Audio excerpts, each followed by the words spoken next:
Ons is mooi, alles is reg.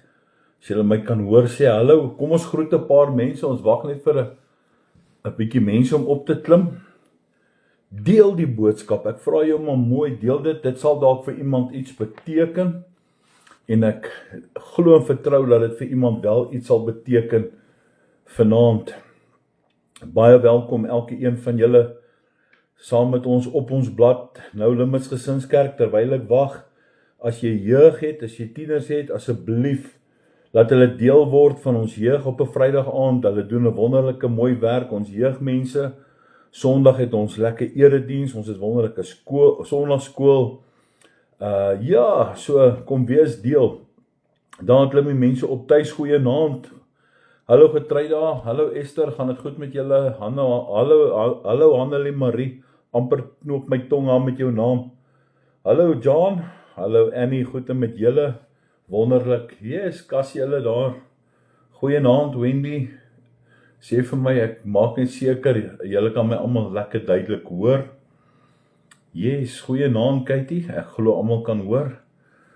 So deel asseblief hierdie boodskap. Ek dink dit gaan 'n wonderlike boodskap en ek glo en vertrou dat jy ook vanaand jou pen en papier sal reg gee, jou notaboekie. Hallo Jackie, goed met jou? So ek wonder maar net hoe's almal se week so ver, is nou eers Dinsdag. Die tyd gaan daarom lekker vinnig verby, die weke gaan vinnig verby. So ja, ons haas daarom so weer na die einde toe. Môre is alweer in die middel van die week. Is die koneksie alles daarom goed? Kom ons sê net so 'n bietjie kans gou vir mense nog om op te klim. Lekker. Kom ons, is nou so 2 minute op, ons sê nog so 'n minuut en 'n half. Alles mooi, dankie Wendy. Lekker so, kom ons wag so gou vir almal net om op te gaan. Hallo Gail van Roy, and how are you? Nice to see you. Ja, so ons glo en vertrou, ek kan nou nie hier aan my kant sien. Ek dink ek gaan net gou so vinnig, ek gaan net dalk, maar tog is die wifi is mooi reg. Norman, goeienaand, lekker om jou op te hê. Hallo Louisa, lekker. So ek kan nou nie regtig sien of die mense op is hier van my kant af nie. Ja, ek weet nou nie of dit die internet is die kant nie, maar ek glo ons is almal duidelik op. Lynn, goeienaand. Hallo om Chris en Leonora, goed met julle. So ons vertrou vanaand die woord van die Here. Ons gaan bietjie oor 'n kontroversiële onderwerp praat. Ek gaan maar begin. Julle kan maar inskakel. Julle is ook baie welkom om 'n vraag te vra. So ek gaan dit probeer beantwoord soos wat ek kan, maar ek gaan maar uit die kennis uit van die woord van God. So ek het 'n bietjie goeienaand Rassie al oor dit gepraat in die verlede, iets bygesit, dinge gedoen, baie diep ondersoek al ingestel, hordes en hordes begrafnisse al gedoen, baie vrae gehad oor die onderwerp, oor verassing en asse behou. Is dit demonies? Mag jy veras? Moet jy begrawe? Wat is mense se siening? En ek gaan so in kort dele vanaand probeer om sekere goed alles aan te raak. Ons kan altyd weer teruggaan na die onderwerp toe. Ek het 'n bietjie gaan diep krap en ek het 'n bietjie gaan kyk na my notas al wat ek gemaak het, goed wat ek gedoen het, goed wat ek bygesit het. So ja, so ek dink dit is baie belangrik dat ons oor dit moet gesels en dat mense dit kan verstaan, maar wat baie belangrik is wat sê die woord van die Here? Wat sê God se woord en hoe bring ons God se woord bymekaar? So ons het nogal so 'n paar dingetjies om aan te raak vanaand en ek hoop ek gaan dit baie duidelik maak om ook goeienaand Jan, hallo Johanita, Willemien, hallo Dolla. Ek gaan vanaand so 'n bietjie meer aan dit aanraak. Ek hoop ek kan by alles uitkom, anders kan ek altyd weer daaroor gesels. Maar kom ons vertrou die Here. Kom ons dank die Here vir die woord. Here, dankie vir u woord. Dankie vir elkeen wat luister. Here, mag u die beoordelaar wees van elke hart, siel en gees. Mag dit ook so wees, Here, dat ons in u woord, ooreenstemmend met u woord, Here Vader, dit wat leersaam is, 'n leerbare gees sal hê en sal glo, want u woord is die waarheid in Jesus naam. Amen. Hallo Janine, gaan met julle daar met Dion, goed met julle, lekker om julle op te hê, mooi. So, kom ons begin gou 'n bietjie, ons kyk 'n bietjie na wat leer die Bybel die menslike emosies Ons kyk na die menslike emosies, natuurlik wanneer 'n ou by 'n sterfte kom en 'n mens moet 'n besluit maak, en dan kyk ons ook na die kulture, gebruike, en ons moet onderskei oor dit. Wat sê die verbod rondom dit? Is die bewaring van asse in jou huis toelaatbaar? Wat sê die Bybel oor dit? Wat sê die Bybel oor 'n geliefde se as? Ons praat spesifiek vanaand oor verrassing. Ek gaan so 'n bietjie begrafnisse aanraak, of waar mense begrawe moet word. Sean, goeienaand, lekker om jou op te sien. Gaan met jou. So ons moet, dis nie mense met God se sonde, of God, of ons moet nie, hoe kan ek dit sê, God sê dit is sonde, uitspraak bind, waar die skrif nie so sê nie. Ek wil hê ons moet baie versigtig wees met dit. Ons moet nie sê dat God sê dit is sonde, as ons nie 'n uitspraak kan hê of kan skrif gee vir dit nie. En daai is eintlik baie belangrik in dit en so aan. Nou kom ons spring weg vanaand met die eerste vraag, en dit is, hallo Johan en Jonel, goed met julle, lekker man. Is verrassing verkeerd? Is dit verkeerd om 'n geliefde se as in jou huis te hou? Dis eintlik die twee onderwerpe of die vraag wat ek vanaand vra, en dis wat ek gaan bespreek. En wanneer ons gaan kyk na die konteks van dit, wil ek gou vanaand wegspring. Kan ek gou vanaand wegspring met Hebreërs, en ons gaan lees Hebreërs 2. Ek gaan lees 14, ek wil weer later terugkom na dit toe, en dan gaan ek na Romeine 14 toe gaan. So ons lees Hebreërs 2 vanaf vers 14. So ek gaan skrif gee vanaand vir jou, en ek dink dit is so, hallo ma. Hebreërs 2 vers 14 sê, aangesien die kinders dan vlees en bloed deelagtig is, het hy dit ook op dieselfde manier deelagtig geword, sodat hy deur die dood, hoor gou mooi, sodat hy deur die dood hom tot nuut kon maak wat mag oor die dood het. Hoor gou mooi, wat mag oor die dood het, en wie is dit? Dit is die duiwel. Die woord sê, dit is die duiwel. Goed, ons kom terug na daai ene toe. Kom ons kyk gou, wat skryf Paulus vir ons in die boek van Romeine? En ek dink dit is nou nogal baie belangrik, Romeine 14, en ek gaan vir jou gou lees daarvan af vers 22 en 23. Ek wil eintlik net die konteks van dit eintlik uithaal, en die konteks sê, salig is hy wat homself nie veroordeel in wat hy goed vind nie. En dit is die boodskap wat ek vanaand vir jou wil bring. Die B-gedeelte van vers 22, gelukkig is hy wat homself nie oordeel in wat hy vir geoorloof ag nie. Hoor gou baie mooi. Maar hy wat twyfel as hy eet, is veroordeel omdat dit nie uit die geloof is nie, en alles wat nie uit die geloof uit is nie, is met ander woorde sonde. Ok, die een vertaling sê, salig is hy wat homself nie veroordeel nie, in wat hy goed vind nie, maar hy wat twyfel is veroordeel homself in dit. So met ander woorde, die beginsel is vanaand, en dit is baie belangrik, waar die Bybel nie duidelike sonde verbied nie, moet ons versigtig wees om ons eie oortuiging as God se wet voor te hou. En ek dink dit is baie belangrik vanaand. Nou kom ons begin vanaand met die belangrike vraag, en ek dink dit is wat almal graag wil hoor. Wat sê die Bybel? Mag jy nie veras word nie, of jy mag nie veras word nie? Sê die Bybel dat jy nie veras mag word nie? Nou hierin glo baie mense. Nou goed, kom ek sê vir jou my mening, en ek glo wat die Bybel sê. Nee. Goed, die Bybel sê nêrens dat jy nie veras mag word nie. Daar is geen, hoor gou baie mooi, direkte Bybelvers wat sê dat verrassing sonde is nie. Wat dit wel saak maak, en wat vir my oordeel baie sterk maak, en dit gaan nie oor of jy begrawe word of veras word nie. Mense wat veras word, gaan nie noodwendig of outomaties, wat baie mense kom sê, jy gaan nie in die hemel opeindig nie, jy gaan nie daar wees nie, as jy nie begrawe word nie, jy moet net begrawe word, anderste nie. Die woord van die Here sê, as jy nie wedergebore word nie, Johannes 3 vers 3 sê, as jy nie wedergebore word nie, gaan jy die koninkryk van God nie sien nie. Baie mense dink hulle gaan gered word, en hulle is geoorloop deur hulle goeie werke, en hulle goeie werke gaan hulle red. Nee, ek gaan dit aanhaal nou. Die woord sê nêrens dat verrassing, of direk dat verrassing sonde is nie. Ons lees wel baie in die woord van die Here, dat baie mense, en die mense wat ons gelees het van, ek gaan 'n paar uitnoem, wel begrawe is, en dat die begrafnis die algemene gebruik onder Israel in die Bybelse wêreld was. Ons sien in Genesis 50 vers 13 dat Jakob was begrawe. Ek haal dit letterlik vanaand vir jou uit die Bybel uit. In Johannes 19 vers 40 sien ons dat Jesus se liggaam is volgens die Joodse begrafnisgebruik voorberei. Kyk baie mooi. Handelinge 8 vers 2 sê, en godvreesende manne het Stefanus begrawe en 'n groot rou oor hom bedryf. So ek wil hê jy moet baie mooi hoor, ons lees wel baie van begrafnisse. Begrafnisse was, met ander woorde, dis 'n normale Bybelse gebruik gewees. Ons sien dit in die Joodse tradisie nog steeds vandag toe. En ek glo nie dat enigstens hulle op enige manier na die verrassing toe neig nie. Dit is waarin hulle glo en dit is wat vir hulle baie belangrik is. Maar ons weet ook wat gaan gebeur as jy die seun van God nie aanneem as jou saligmaker en jou verlosser nie. Al is jy ook God se uitverkore volk vanaand. Goeienaand Marshall.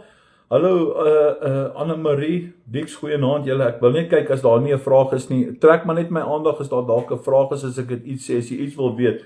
So dit vanaand in kort. Maar wat sê mense? Dan baie kere ons kom terug na die kontroversiële gedeelte van hoe mense hierdie dan beskryf dat verrassing is teen die opstanding en ek wil hierdie baie stadig en duidelik maak.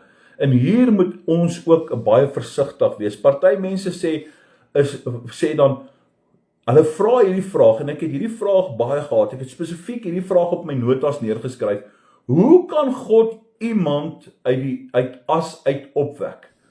Hoe kan God iemand uit as opwek? Maar dink gou hier aan, dink baie mooi hier aan, en ek wil hierdie vanaand vir jou bring, en ek gaan dit vir jou wys, dink hier aan, God het nie 'n liggaam nodig om 'n opstanding te kan doen nie. En ek gaan vanaand vir jou skrif wys. Kom blaai saam met my na 1 Korintiërs 15 toe. En hierdie is vanaand baie belangrik. Hierdie moet jy in jou notaboekie skryf en hierdie moet jy vanaand baie mooi verstaan. Paulus kom en hy verduidelik dat die liggaam wat gesaai word verander word. En jy moet dit hoor. Ons lees in 1 Korintiërs 15 vanaf vers 42 en ons lees daar 3 verse saam, en ek wil dit vir jou baie mooi en duidelik lees. Vers 42. So is ook die opstanding van die dode. Daar word gesaai in verganklikheid. Daar word opgewek in onverganklikheid. Met ander woorde, wat beteken hierdie verganklike liggaam? Hoekom moet hierdie verganklike liggaam in die grond ingaan? En hoekom moet hierdie verganklike liggaam dan veras word of wat ook al? Hy is vol sonde. Dis hoekom. God het niks met jou liggaam te doen nie. Nie met alle eerlikheid gesê. God, onthou jou liggaam is 'n natuurlike aardse liggaam.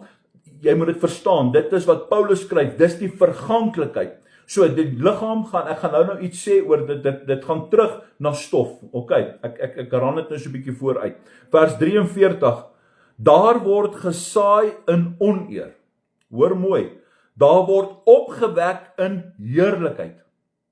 Daar word gesaai in swakheid. Daar word opgewek in krag. Hoor mooi. Daar word opgewek in krag. Vers 44. 'n natuurlike liggaam word gesaai. 'n geestelike liggaam word opgewek. Daar is 'n natuurlike liggaam en daar is 'n geestelike liggaam. So met ander woorde, die Christelike hoop is nie God moet presies dieselfde fisiese liggaam aan mekaar sit nie. Die hoop is God wek die mense op. God gaan ons opwek. God gaan die gees opwek. God gaan die verganklike, die onverganklike, die verganklike gaan met die onverganklike bekleed word. So met ander woorde, God gaan die onverganklike, hy gaan die swakheid nie opwek nie, maar hy gaan dit opwek met krag. Kan jy dit sien? En dit is wat so mooi is vanaand. Die almagtige God het die mens geskep uit stof en is nie beperk tot 'n liggaam wat deur die dood gebeur nie. En kan ek gou vir jou iets anders te sê? Ek wil net gou vir jou iets anders op my nota bring. Kom ons blaai gou na die boek van Openbaring toe. Openbaring 20. Ek wil eintlik hierdie gedeelte inbring. Ek het gehoop maar tyd sal my dit gee, maar dit lyk vir my ek kan daarby uitkom. Goed. So Openbaring 20 en ek gaan vir jou lees daar vanaf vers, ek wil nie eintlik vanaf vers 11 nie, kan ek jou vra om dit op jou eie te gaan lees, eintlik moet 'n mens hierdie hele ding in konteks lees, maar kan ek gou vir jou net die kernvers lees van dit, vers 13, en die see het die dode gegee wat daarin was, en die dood en die doderyk het die dode gegee wat daarin was, en hulle is geoordeel elk volgens hulle werke. Goed, met ander woorde, net in kort, boeke word oopgemaak en daar is 'n boek van die lewe. Hoor mooi, Jy wat wederstrewig is teen die woord van God, wat sê dis sonde oor sekere dinge, as jy nie kan skrif inhaal nie. As jy nie Jesus as jou saligmaker en verlosser het nie. Ek het al 'n debat gehad oor hierdie situasie. Daar is mense wat standvastig glo dat jy nie in die hemel sal kom as jy veras word nie. Maar sê gou vir my, ek wil jou iets wys van ons God. Die Here sê die see het baie mense geneem. Daar het vliegtuie geval, daar is liggame nooit gekry nie, daar het vliegtuie in berge vasgegaan, daar is mense vermink. Die see het duisende mense gevat. Hoor wat sê die woord van God. Hy praat hier oor die boek en dan kom hy, en dis wat ek sê, jy beperk nie God met grond en stof en as en die see nie. Hierdie God sê dat die see selfs die dode gaan teruggee voor hom. Ek wil jou iets leer vanaand uit hierdie. En hy sê selfs die dode en die dode ryk gaan die dooies gee wat daarin was en daarvolgens gaan hulle geoordeel word. Die woord sê volgens hulle werke. OK. En as jy dink vanaand dat jou goeie werke jou gaan red, en deel van jou goeie werke is, jy het vanaand dalk miskien 'n manier om te sê dat ander mense gaan nie in die hemel kom omdat hulle veras nie. Hulle word begrawe. Wil ek vanaand vir jou sê, my boetie, jy moet by die Here uitkom, jy moet wedergebore kom, jy's nog ver van wedergebore af, jy het nog nie die God van hierdie Bybel ontmoet nie. Goed, die Bybel sê, die see het die dooies gegee. Johannes skryf dit, die see was vir die mens van Johannes se tyd 'n beeld van geweld. Onbekend en onbeheerbaar. Dit is iets wat jy nie kan beheer nie. Maar kyk wat sê die teks, die see gaan die dood teruggee. Dit beteken dat selfs die liggaam wanneer 'n mens se liggaam in die see verlore gaan, deur die natuur vernietig word, vergaan word, vermink word, of op enige ander manier nie meer gevind kan word nie. Ek wil hê jy moet vanaand iets hoor, en skryf hierdie neer vanaand, jy kan maar met my verskil, maar kom verskil met my met die woord van God, nie jou eie opinie, of jou oupa se opinie, of wat nie. Ek soek woord, en ek wil hê jy moet hoor vanaand, God verloor nie die persoon uit die oog uit nie. Die see, die natuur kan enigiets vat, hy kan die mens vat, dit kan verlore gaan, mense is vermis, rivierstrome, oorstromings, alles. Maar God, hoor gou mooi, hoor self so, dat God se woord, die gesag, die krag van God se woord kom, en dan sê hy, selfs die see en die doderyk sal die dood teruggee. Sal die mens voor God bring. En dit sê vir my net een ding, dat God verloor nooit daardie persoon uit oog nie. En dit sluit hierdie geweldige waarheid in oor die opstanding. Daar is geen plek waarheen 'n mens kan gaan, waar God nie uiteindelik die mens kan laat opstaan nie. Die Here gaan jou laat opstaan, of jou asse gestrooi is in die see, of waar ook al, die woord sê, Paulus sê, dat die natuurlike liggaam gaan verander word, en hy gaan opgewek word met 'n heerlikheid. En ek wil hê jy moet dit vanaand verstaan. En ek wil hê jy moet iets hoor, die dood en die doderyk, maar ek wil nie vanaand baie oor dit praat nie, ek wil terugkom gou vanaand na hierdie gedeelte toe. Genesis 3 vers 19, ek dink Norman het nou hier gesê, want stof is jy, en tot stof sal jy terugkeer. Goeienaand Dani, pastoor Dani, goeie met jou. Ons liggaam keer uiteindelik terug na stof toe. Kan ek gou iets sê, 'n begrafnis, die grond, die ter aarde bestelling, is die stadige manier van ontbinding. Die verassing is 'n vinnige manier van ontbinding. OK, so die hele liggaam word veras, en dan word dit deur 'n maler gesit, en dan kry jy jou gemaalde bene basies maar terug. Dit is waardeur dit gaan. So die res van die goed, teen 1100 grade Celsius, brand weg. Ek sien die bedryf ken die hele situasie rondom dit.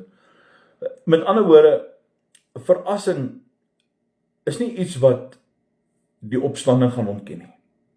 En dit is baie belangrik, en met onderskeid. En ek dink dit is baie belangrik. Baie mense sal sê, ek wil nie veras word nie, omdat ek nie in die opstanding glo nie. Die probleem is nie die verassing nie, die probleem is die ongeloof in die opstanding. Dit is die probleem. Mense wat dit sê, hulle verstaan nie wat hierdie God kan doen nie. Maar as iemand sê, hoor gou mooi, en dit is wat Naps ook sê, ek glo daaraan. Ek glo volkome in Jesus Christus. Ek glo in die opstanding. Die woord sê, en die wat in Christus gesterf het, die wat in Christus gesterf het, gaan opstaan. Hulle gaan eerste opstaan, die Here gaan hulle opwek, en hulle gaan in 'n verheerlikte liggaam opgewek word, en daarna sal die wat in die lewe oorbly saam met hulle dan die Here tegemoet in die lig. En ek dink daai goeienaand Terrens, ek dink dit is nogal baie belangrik om dit te kan verstaan.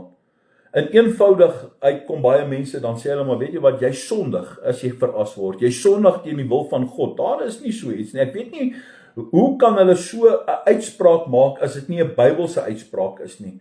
Ek dink dit is baie belangrik, en as ek dan nou gou vanaand kan kom, terwille van tyd, wat gebeur nou, as ons nou, kom ek sê, ek is nou nie regtig asse nie, is my pennehouertjie, hier het ek nou 'n geliefde se asse by my in die huis. Hoe raak dit my?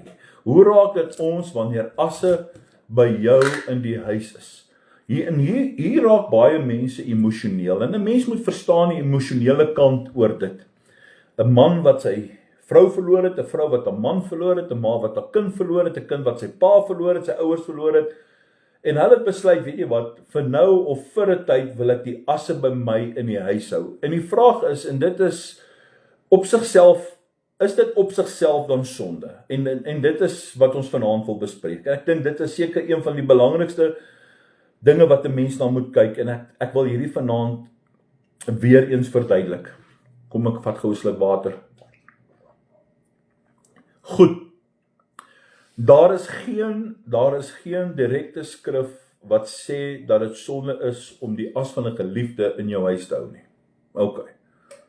Maar daar is 'n belangrike geestelike onderskeid, en dit is waaroor ek met jou wil praat vanaand. Die as is nie die persoon nie. OK, en hier moet ons nou vanaand mekaar help. En ek gaan jou help sover as wat ek jou kan help. My siening oor dit is, die as van jou geliefde is nie jou geliefde se gees nie. OK. Die persoon wat jy lief gehad het, was nie bloot daardie liggaam nie, want dit is wat jy moet hoor vanaand. Prediker 12 vers 7 kom en dan sê hy, en die stof keer terug na die aarde soos wat dit was, maar die gees keer terug na God aan wie dit behoort. Die Engels sê dit, absent from the body, present by the Lord. OK. Die liggaam het 'n aardse bestaan gehaat. OK. Hy bestaan nie meer nie. Goed, jy moet dit baie mooi hoor vanaand. Die persoon wie se asse by jou in die huis is, se identiteit is nie vasgevang in daardie ashouertjie of 'n urnie, kan ek dit vanaand so sê nie. Die as het geen geestelike mag oor jou nie. Jy dink dit het. Ek gaan nou vanaand dit vir jou verduidelik, en ek wil dit vanaand vir jou sê. Ek wil hê jy moet hoor vanaand, dit is nie 'n demoon nie, OK? Dit is nie 'n gees nie. Dit is nie outomaties die gees van die dood nie. Ek gaan nou oor dit praat. Dit is die oorblyfsel van 'n menslike verganklike liggaam. OK. Dit is wat dit is. Dit is presies dit wat dit is. As jy nie met my saamstem, sê ek stem nie met jou saam nie. Geef vir my skrif wysheid vir my. Maar hier is waar ek en jy vanaand moet waak. Ons moet waaksaam wees vanaand. Die gevaar begin, en hier wil ek hê jy moet hoor vanaand. Die gevaar begin wanneer mense iets aan die as begin toeskryf wat die Bybel nie ons leer om te doen nie. Soms kry daar mense hou vas aan gedagtes van die persoon om die as te hou in die huis en glo dit moet gestrooi word. Ja, dit is 100% reg son. Dit is nou wat ek hier sê vanaand. Ek wil 'n voorbeeld gee vanaand by dit. Wanneer die gevaar en die waaksaamheid by dit moet kom, is onthou die identiteit en die gees lê nie in daardie houertjie nie. Met ander woorde, hulle kom en dan sê hulle begin iets toe te skryf aan hierdie asse, soos goed van, ek gaan nou nie dit spesifiek noem nie, ek vat hom maar net 'n voorbeeld, ek kan seker enigiets anders te gebruik. My man is nog hier by my in die huis. My man is nog hier. My man is nog hier by my. My kind se gees is in hierdie houertjie. Dit is hoe hulle begin praat. Hulle begin praat met hom deur die as. En dan sê hulle, en ek het mense gehad wat sê, maar die as beskerm my. Die gees beskerm my. Daar het goed gebeur en ek glo die gees beskerm my. Die woord sê vanaand, kind van God, dat ek en jy een beskermer het. Hy sê nie dat die afgestorwenes my en jou beskerm nie. Dan moet jy maar, vir die wat begrawe is, gaan bou maar aan jou huis daar langs 'n graf, met alle eerlikheid en met liefde gesê, as dit is waarin jy glo. Baie mense sê, ek kan die teenwoordigheid voel, ek voel sy teenwoordigheid, ek voel sy gees hier by my, ek voel haar gees hier by my, ek voel haar teenwoordigheid. En dan leer die Bybel ons snaaks genoeg dat God se woord wat was, wat is en wat nog steeds sal wees, al is ons nie meer op hierdie aarde nie. Deuteronomium 18 vers 10 tot 12. Die Bybel verbied pogings om met die dooies kontak te maak of die geesteswêreld deur die mediums en waarsêery te raadpleeg. Jy kan nie met mediums, ek het daaroor gepraat, en deur die gees of afgestorwenes, deur asse, by 'n begrafplaas, by die graf met die dooies praat nie. Die woord verbied ons om hierdie goed te doen. Ons moet ons nie rou verander in kommunikasie met die dooies nie. Dit is 'n baie gevaarlike ding en ons moet baie waak daarteen. Goeienaand oom Fred. Ek wil hê jy moet baie mooi hoor vanaand. Ek gaan vanaand met hierdie topik probeer klaarmaak en dit bære vir 'n baie lang tyd. Ek wil hê jy moet iets hoor vanaand. Ek het in my opleidingsjare, ek wil net hierdie getuig, ek het deur my tye by Hospice in Helton, het ek ook trauma berading gedoen, ons het die rouproses gedoen, ek het sekere goed aangebied ook daar, ons het selfs ook deur die manier van, en as jy wil en jy stel belang, maak kontak met Hospice en hoor of hulle nog daardie kursusse doen, dis baie interessant, dit beloop so tussen 3 dae gevorder tot so 5 dae ook, waar jy dan staan langs die dood van geliefdes wat afsterf, om jou te leer om dan te kommunikeer met dit. Alhoewel ek dit al baie gesien het, is dat wanneer mense selfs by 'n sterfbed by iemand is, en ons spesifiek van daar is 'n tyd waar jy jouself kan voorberei, is 'n kwessie van tyd, waar mense op hulle einde is, waar hulle basies maar op hulle sterfbed is, en dan gee jy die mense die geleentheid om afskeid te kan neem. Daardie mense se skokgolwe, as ek dit so kan noem, soos dit ons het maar gesê het, hulle adrenalien pomp maar nog deur dit, maar die afwesigheid van dit, die sedasie van sekere goeters, is hulle nou nie meer regtig daar nie. En of hulle hoor of nie hoor nie, is baie moeilik om dit te kan sê.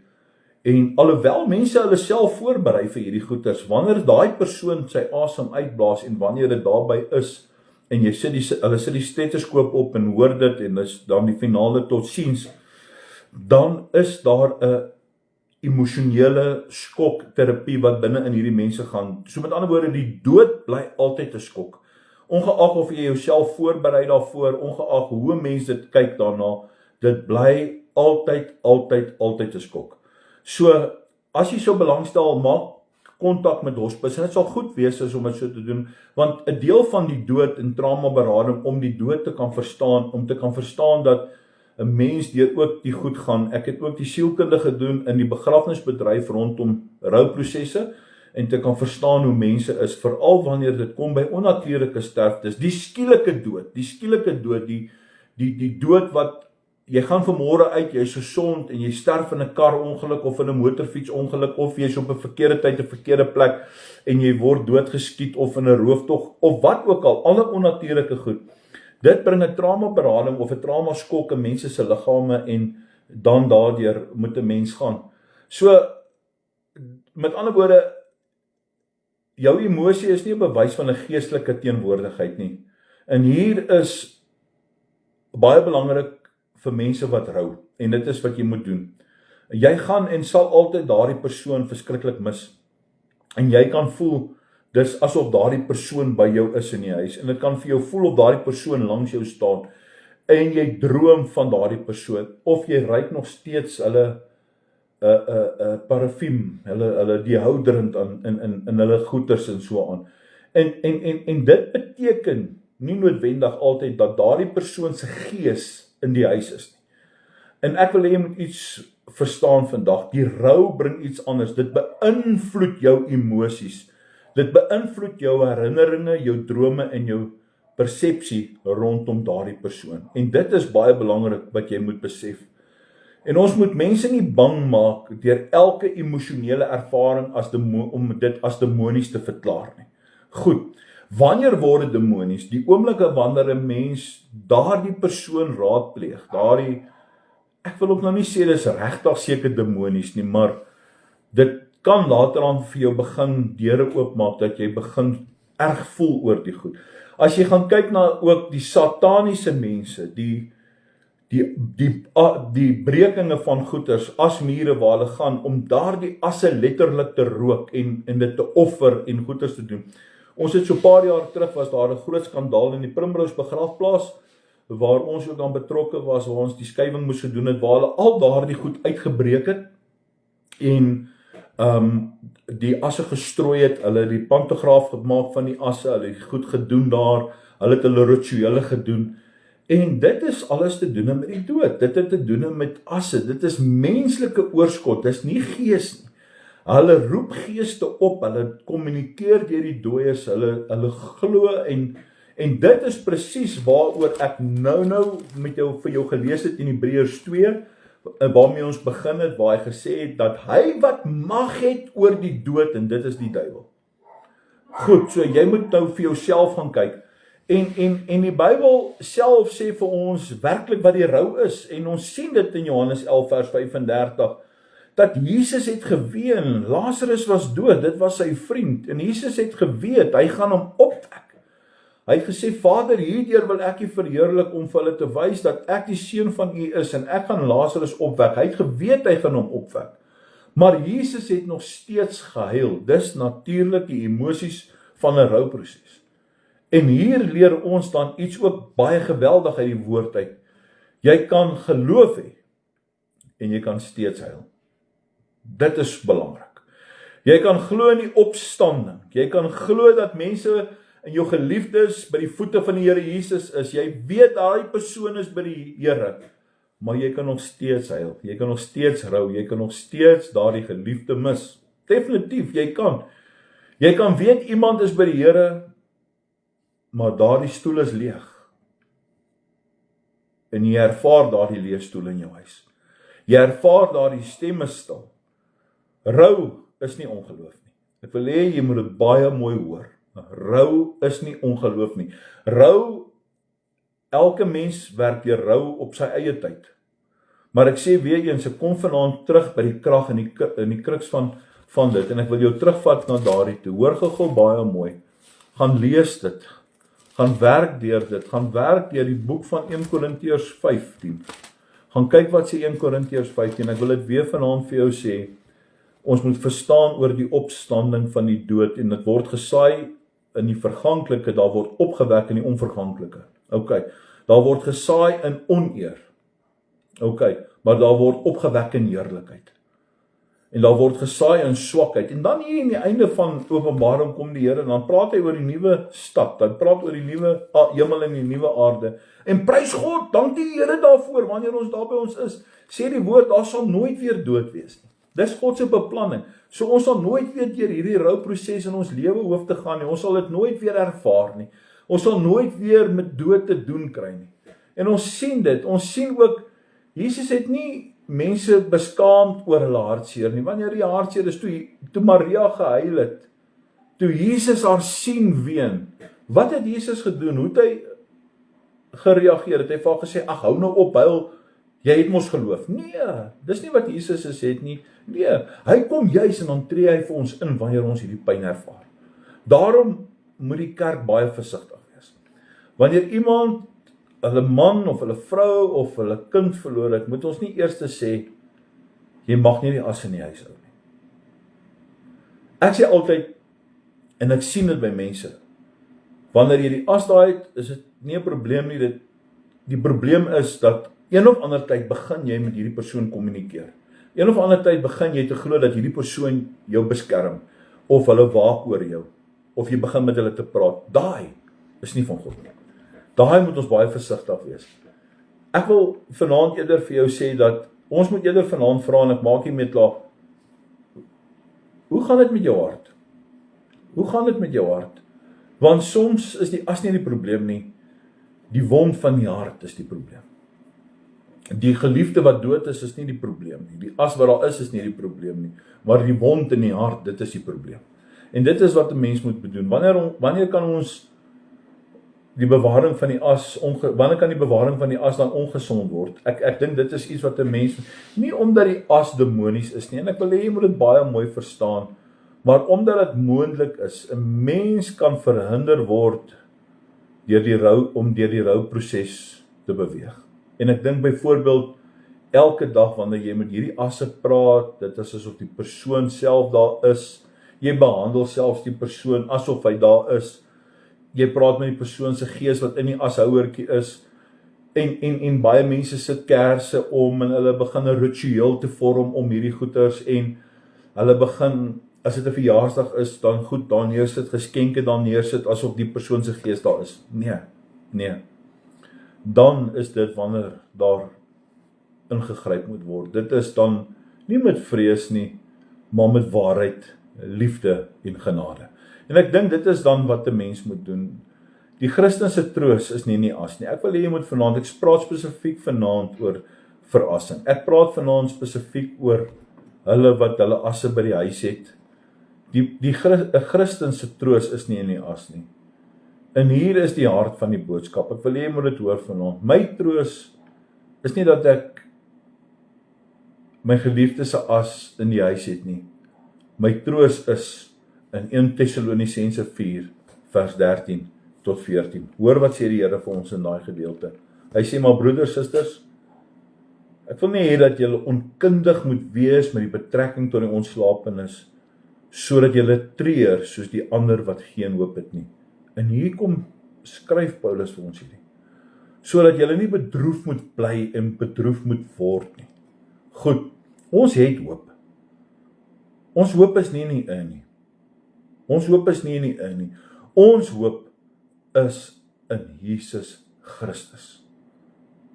En wat gebeur met die mens wanneer hy sterf? In die Bybel leer ons om die dood ernstig op te neem. In Hebreërs 9 vers 27 kom hy en dan skryf hy, dit is vir die mens beskik om eenmal te sterf en daarna die oordeel. Die dood is nie die einde van God se plan nie. Ek sê dit altyd, Charles Spurgeon, die groot kerksvader, het geskryf, hy sê met jou geboorte begin ons te sterf.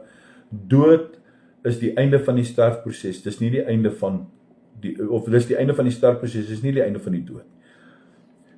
So ons lewe vir ewig saam met die Here. En ek dink dit is waarna ons moet uitsien. Ons troos is in die Here Jesus Christus. Die dood is nie die einde van God se plan nie. Wanneer ons gesterf het en ons het Jesus aangeneem, weet ons vanaand dat die hoop in die opstanding is. En hoe die Here ons bymekaar gaan maak in 1 Korintiërs 15. En dan kom hy en dan sê hy vir ons, en ek sluit hiermee af vanaand. In Johannes 11 vers 25 kom Jesus en hy gee ons hierdie mooi troostwoorde. Hy sê, ek is die opstanding. Hy het opgestaan en die lewe. Wie in my glo sal lewe, al het hy ook gesterwe. En dit is ons hoop vanaand. Kan ek vanaand dit vir jou sê? Nie by 'n graf nie. Nie langs 'n urn of waar die urn is nie. Nie in die as nie. Maar ons hoop vanaand is in Jesus Christus. En nou vra jy mense dalk miskien vanaand, moet 'n Christen dan nou veras word of moet hy begrawe word? Weet jy wat? My antwoord is, die Bybel gee ons ruimte, en hy gee vir ons as 'n Christen ruimte, om 'n gewetenskeuse hierin te maak. As iemand wil begrawe, respekteer dit. As iemand wil veras, respekteer dit. Moenie sonder skrif sê, dit is sonde nie. En moenie net omdat dit in die ou tyd of in die tyd was toe mense verbrand was, nou dit aanhaal nie. Dit is nie wat die Here daarby bedoel nie. Want Paulus skryf vir ons in Romeine 14 vers 5, hy sê, laat elkeen in sy eie gemoed en volle oortuig wees. Dit is wat dit is. En ek glo vanaand, die Here het nie 'n liggaam nodig om iemand uit die doodheid op te wek nie. Hy gaan ons opwek. Laat ons in ons eie gemoed en volle oortuig wees, maar doen dit tot eer van God, en dit is baie belangrik. Of jy dan nou eet, of jy drink, of enigiets doen, doen dit tot eer van die Here. Dit maak nie saak nie. Ek dink vanaand is dit 'n boodskap, 'n duidelike boodskap vir elkeen van ons. En as die as in die huis is, sou ek dit so stel. Die Bybel sê dat hierdie as dat die urn met iemand se as nie as outomaties of nie as outomaties sommer net as demoniese voorwerpe beskou word nie, maar vra jouself af. En ek wil hê jy moet dit vir jou vra, wat beteken hierdie as vir my? Is dit herinnering? Of dan is dit 'n voorwerp waaraan jy geestelike mag gee? En as jy dit doen, dan het jy 'n probleem. Die vraag is, Nie waar is die as nie. Die vraag is vanaand, waar is jou hart? Waar is jou hart? Jesus sê in Matteus 6:21, want waar julle skat is, daar sal julle hart ook wees. As jou hele hart by die dooie is, kan jy geestelik vasgevang raak in die verlede. God roep jou nie om van jou geliefde te vergeet nie, maar God roep jou juis om voor te leef en daardie mooi nagedagtenis voor te leef. En ek wil hê jy moet vanaand hoor gou mooi. En ek wil hiermee, ek sê nou vir die derde keer afsluit, ek wil jou vanaand hierin troos. Kan ek gou vanaand vir jou troos, my geliefde vriend, geliefde boetie, sussie, as jy vandag jou man, jou vrou, jou kind, jou pa, jou ma verloor het, en die as is in die huis, wil ek jy moet nie bang word nie. Die Bybel sê nie, dit is 'n demoon nie. Ek wil jy moet vanaand iets hoor, moet net nie met die dooies kommunikeer nie. Moenie glo dat die gees in daardie as is nie. Moenie jou hoop op daardie as plaas nie. Bly jou hoop op die Here plaas. Sit jou as, of sit jou hoop op Jesus Christus. Ons hoop is Jesus Christus. Ons hoop het 'n naam en sy naam is Jesus Christus.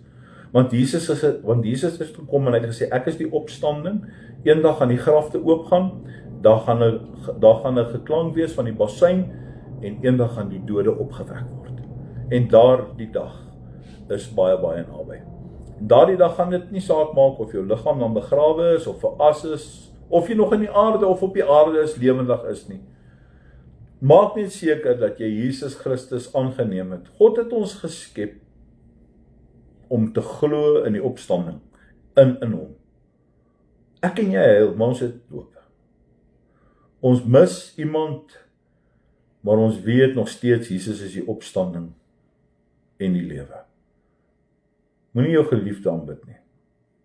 Moenie met die dooies praat nie. Ek sê weer vanaand, ek verklaar dit vanaand. Dit is wat die binding bring in jou lewe. Kom. Moenie laat dit, Monja skree daar in die sê daar in die agtergrond. Moenie laat dit jou verhouding met die Here beïnvloed nie. Dankie dat julle saam geluister het. Ek hoop dit was leersaam vir julle. En onthou, gaan toets wat ek vanaand vir jou sê teen die skrif. Ek het vanaand vir jou genoeg skrif gegee. Ek weet vanaand, my enigste troos is in Jesus Christus. My enigste troos oor die dood is Jesus Christus. En dit vanaand is vir my meer as genoeg.